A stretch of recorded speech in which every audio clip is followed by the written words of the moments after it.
Oi, pessoal, tudo bem? Bem-vindos para mais um episódio do Livro dos Espíritos. E hoje nós entraremos no tópico Espaço Universal e depois já vamos para a da criação. Então, roda a vinheta.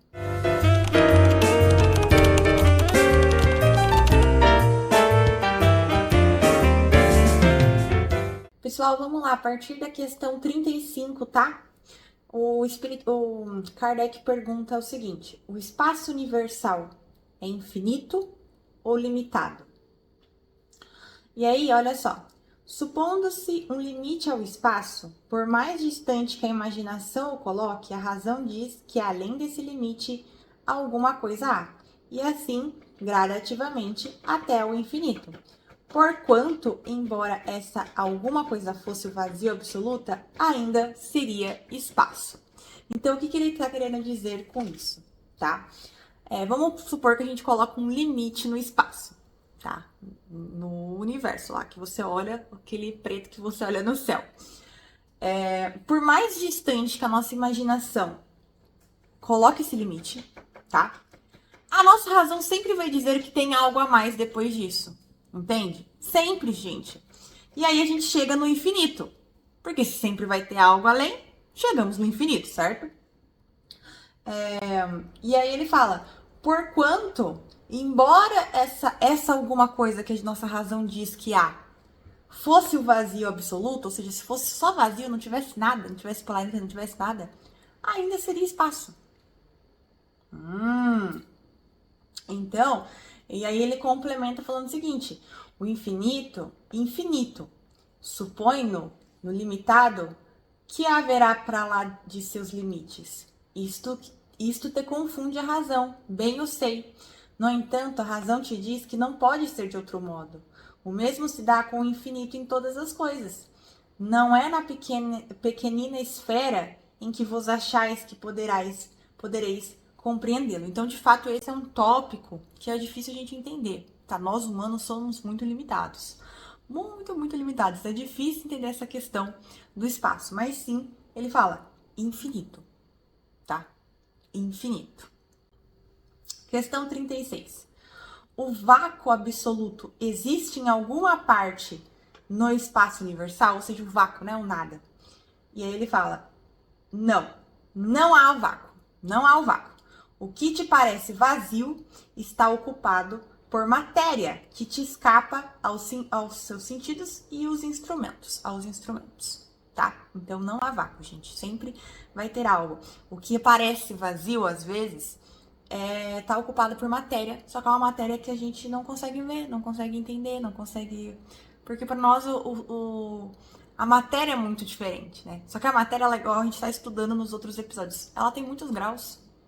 Entende? Então tem condições da matéria que a gente nem consegue imaginar. Tipo essa, tá? E aí a gente vem aqui, ó, capítulo 3, tá, pessoal? Da criação, formação dos mundos. Questão 37. O universo foi criado ou existe de toda a eternidade como Deus, tá? Então, se o universo é como Deus, né, que existe toda a eternidade, ou se ele foi criado, algo criado por Deus. Se existisse como Deus de toda a eternidade, não seria obra de Deus. Então, obviamente, ele foi criado por Deus. Gente, você tem que entender que o universo, ele é o efeito, não a causa. Se o universo existisse como Deus, ele seria a causa e não o efeito. Então, ele é o efeito, gente. Ele é uma criação, tá? Ele até complementa falando o seguinte: não podendo também ser obra do acaso, porque o acaso não existe, há de ser obra de Deus. Então, claramente, tá? O universo é obra de Deus. Como criou Deus o universo? Como que Deus criou o universo, né?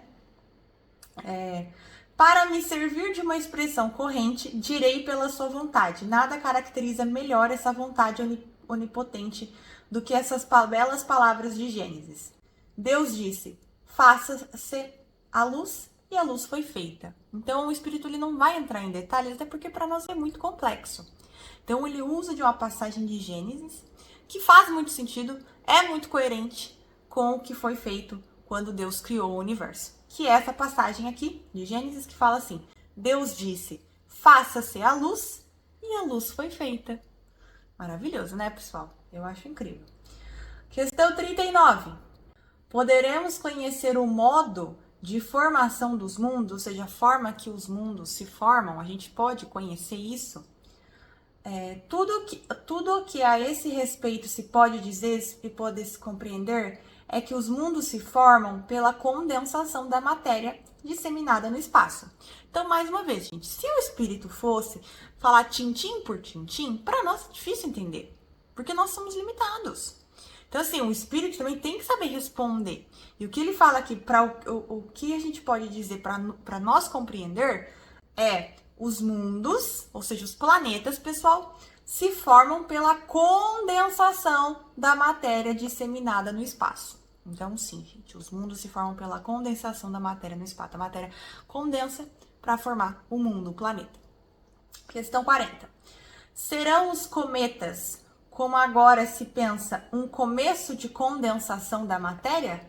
Mundos em via de formação? Ou seja, os cometas, né, que a gente vê, seriam eles uma etapa que eles estão passando para que haja a condensação da matéria e aí se torne um planeta no futuro? E ele fala aqui: isso está certo.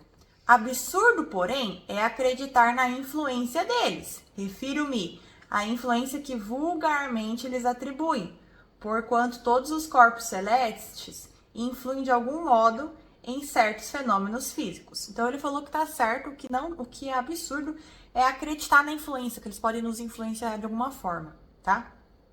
Questão 41. Pode um mundo completamente formado desaparecer e disseminar-se de novo no espaço, a matéria que o compõe? Então um planeta, gente, ele pode um planeta completamente formado, tipo a Terra aqui, tá, gente? Vamos imaginar um planeta Terra. Pode desaparecer e disseminar-se de novo no espaço, ou seja, voltar, né? Se transformar, se disseminar, se espalhar pelo espaço de novo, a matéria que o compõe, né? A matéria se espalhando.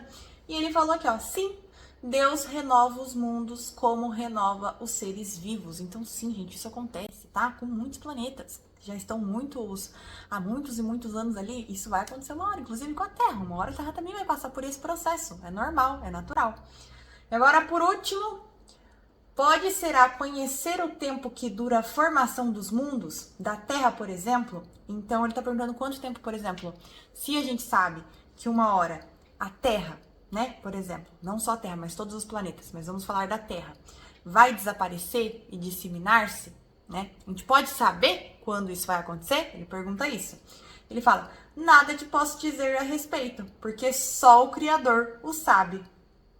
E bem louco será aquele que pretenda sabê-lo ou conhecer que número de séculos dura essa formação. Então, não, o espírito não pode responder quando isso vai acontecer. E também ele fala que é o Criador que sabe. E quem ficar tentando fazer isso é bem louco, porque é um cálculo, gente, que a gente nunca vai alcançar. Não tem algo que a gente possa usar como parâmetro para poder chegar numa conta, num número exato que vai acontecer.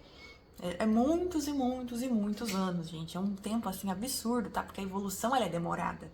Então, de fato, é todo um processo, tá? Então, é importante a gente entender isso. Muito bom esse episódio de hoje, né, pessoal? Vocês gostaram? Comentem aí. Eu adoro esse tipo de assunto que fala sobre o universo, planetas. Eu acho maravilhoso. O próximo episódio, a gente vai começar a ver sobre a formação dos seres vivos, tá bom? Um beijo. Tchau!